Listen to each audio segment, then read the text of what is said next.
Assalamualaikum warahmatullahi wabarakatuh. Selamat sore, salam sejahtera untuk kita semua. Kali ini saya akan melakukan pemangkasan pada tanaman alpukat yang kita tanam 23 Januari 2021 yang lalu. Jadi hari ini sudah usia 6 bulan lebih 4 hari. Hari ini tanggal 27 Juli 2021. Berarti kita akan memasuki jadwal pemangkasan yang kedua, karena setiap 3 bulan sekali kita adakan pemangkasan rutin pada tanaman alpukat. Silakan kawan-kawan lihat pemangkasan kita yang sebelumnya, 3 bulan yang lalu. Tanaman alpukat ini masih setinggi lebih kurang 1 meteran dan sekarang sudah hampir 2 meteran. Jadi ini bekas pangkasan kita 3 bulan yang lalu, sangat jelas sekali. Dan hasil tumbuh tunas barunya sudah tinggi 50 sampai 80 cm. Jadi sangat cepat sekali kawan-kawan. Dan hari ini kita akan melakukan hal yang sama seperti 3 bulan yang lalu, yaitu pemangkasan pada pucuk-pucuk tanaman alpukat. Jadi semua pucuk beserta tunas atau ranting-ranting kecil yang ada di dalam semuanya akan kita pangkas. Oke, jelas. Jadi tunas-tunas kecil yang tumbuh di ketiak daun, tepatnya di atas daun, semuanya akan kita pangkas. Jadi tujuannya untuk menanjak tunas-tunas lateral. Jadi di pemangkasan tanaman alpukat yang kita tanam baru ini, saya tidak melakukan pemangkasan pada daun-daun tuanya, hanya melakukan pemangkasan tunas-tunas kecilnya. Jadi memang ada beberapa evaluasi dan alasan kenapa kita tidak melakukan pemangkasan daun-daun tua. Seperti halnya yang kita ketahui bahwasanya daun-daun bagian bawah, daun tua, itu sebagai stok unsur hara makro, khususnya magnesium dan kalsium. Dan anehnya lagi, unsur magnesium dan kalsium itu tidak bisa ditukar atau diganti dengan daun-daun muda yang ada di atasnya. Jadi lebih kurangnya magnesium dan kalsium itu peranannya sangat penting bagi tanaman. Meskipun dia makro sekunder, dia berperan sebagai katalisator yang dapat mempengaruhi peranan dari unsur-unsur hara makro, mikro yang lainnya. Oke, jelas. Jadi semuanya ya kawan-kawan, semua tunas pucuk kita pangkas. Jadi nanti kalau pemangkasan yang ketiga sudah usia 9 bulan, insya Allah alpukat ini sudah sangat bongsor sekali. Biasanya kalau sudah memasuki pemangkasan yang ketiga, sudah sangat jelas sekali tajuk-tajuk yang terbentuk dari hasil pemangkasan ini. Jadi saya ulangi kembali.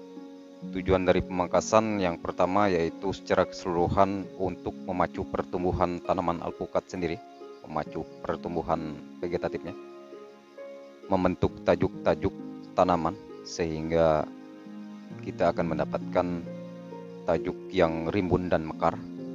Berbeda sekali yang tanpa dipangkas, yang mana pertumbuhannya dominan meninggi, dan secara keseluruhan pertumbuhan tanaman alpukat yang tanpa dipangkas itu jauh lebih lamban ketimbang yang kita lakukan pemangkasan.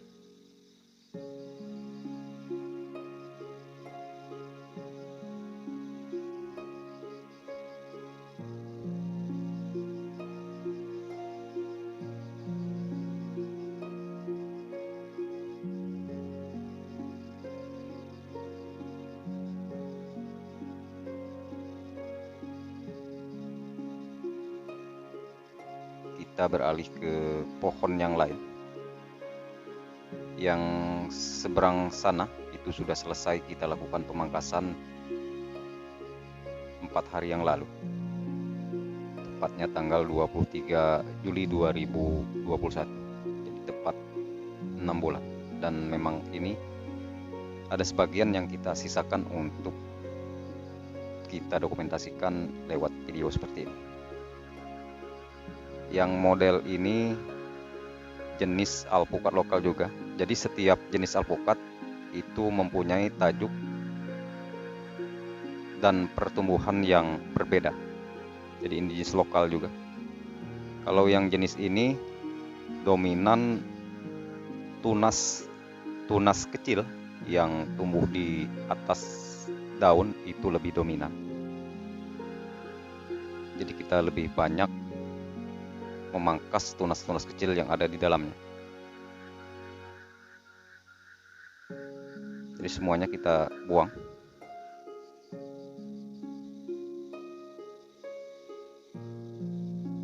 Kemudian pucuk-pucuk atasnya juga kita potel.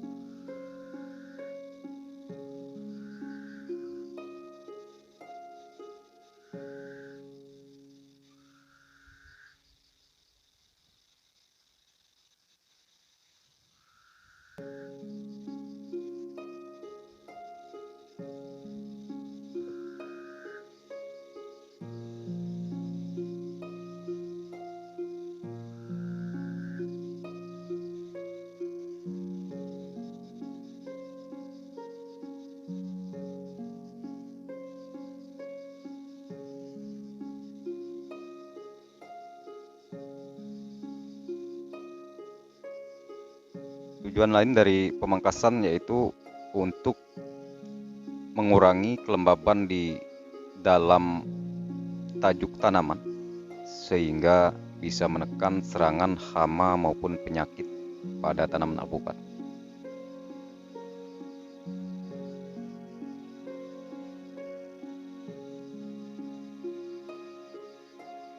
Oke, jelas. Tunas-tunas kecil yang tumbuh di atas daun itu kita buang. Dengan demikian tunas di atasnya akan segera menanjak. Ini berlaku hukum kompetisi unsur hara atau persaingan nutrisi atau makanan. Dengan mengurangi tunas atau ranting-ranting yang tidak produktif yang seperti kita buang, otomatis tunas-tunas di atas akan leluasa atau lebih banyak mendapat nutrisi yang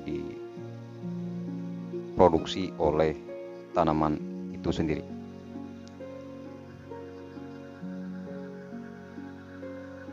Yang sudah menua bisa kita gunakan gunting supaya tidak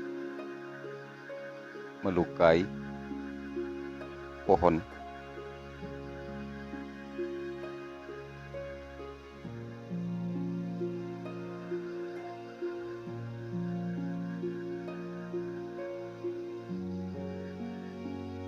Dan yang bagian bawah seperti ini jangan terlalu dipres dulu ya kawan-kawan. Nanti kita akan lakukan pemangkasan secara bertahap. Jadi kalau di kebun saya itu minimal 1 meter dari permukaan tanah, itu semuanya akan saya pangkas.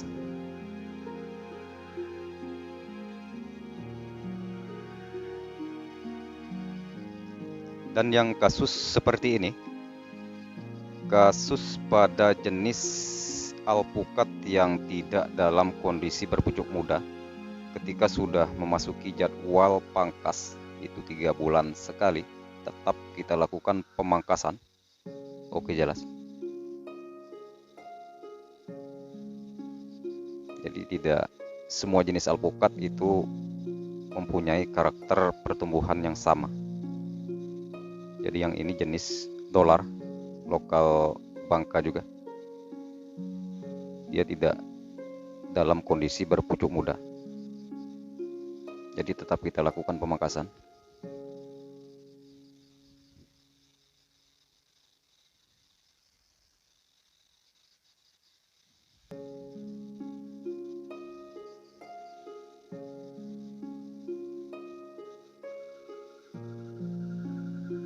Dan yang ini sudah selesai kita pangkas 4 hari yang lalu.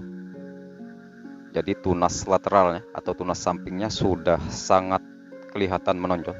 Jadi baru 4 hari selesai dipangkas, itu sudah kelihatan tunas sampingnya sudah mulai tumbuh.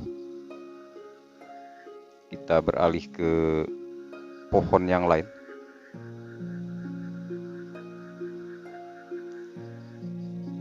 Yang seperti ini, kasus pohon yang mempunyai ranting atau cabang yang menjulur ke bawah.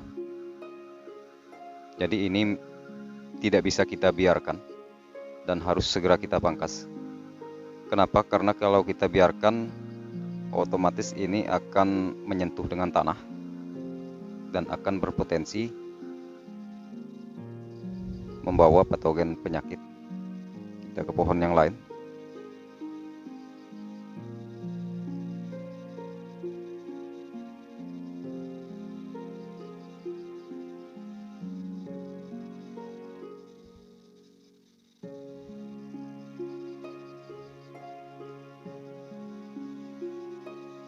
Kita menuju ke kasus pohon yang lain. Barangkali nanti kawan-kawan setuju dengan cara perawatan alpukat yang kita lakukan. Jadi di blok ini yang kita tanam baru ada 2 jenis daerah yang berbeda. Yang pertama lokal Bangka Belitung sendiri, yang kedua yaitu lokal luar. Yang kasus seperti ini, jadi ini dari awalnya sebenarnya di bibit sudah kita persiapkan untuk cabang primer. Rencananya memang akan kita pelihara, namun setelah di lapangan, setelah tertanam usia 6 bulan, ternyata cabang satunya lunglai dan terpaksa memang harus kita potong seperti ini.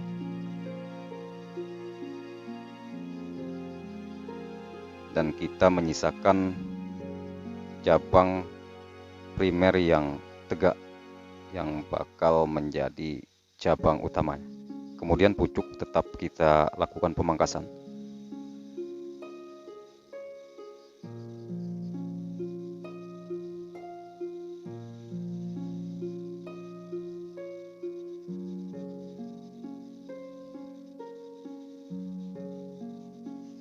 Kita menuju ke jenis alpukat lokal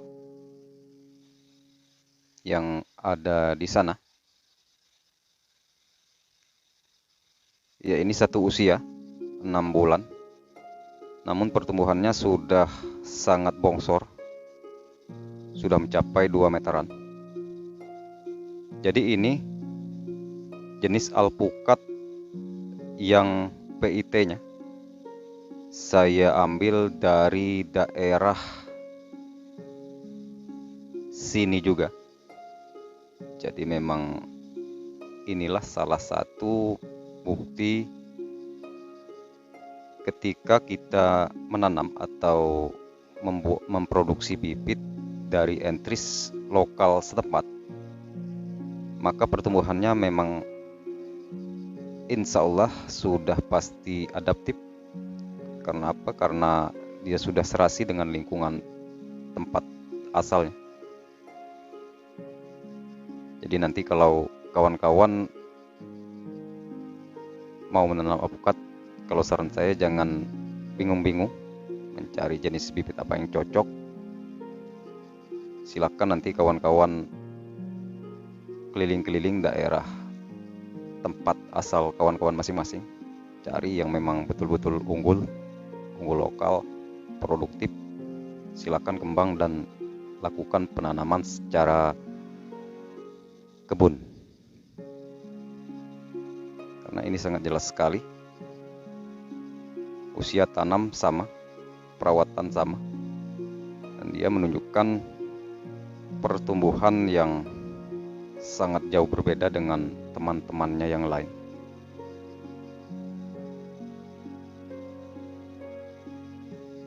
Jadi kalau sudah 3 bulan ke depan ini sudah sangat bongsor sekali ya kawan-kawan.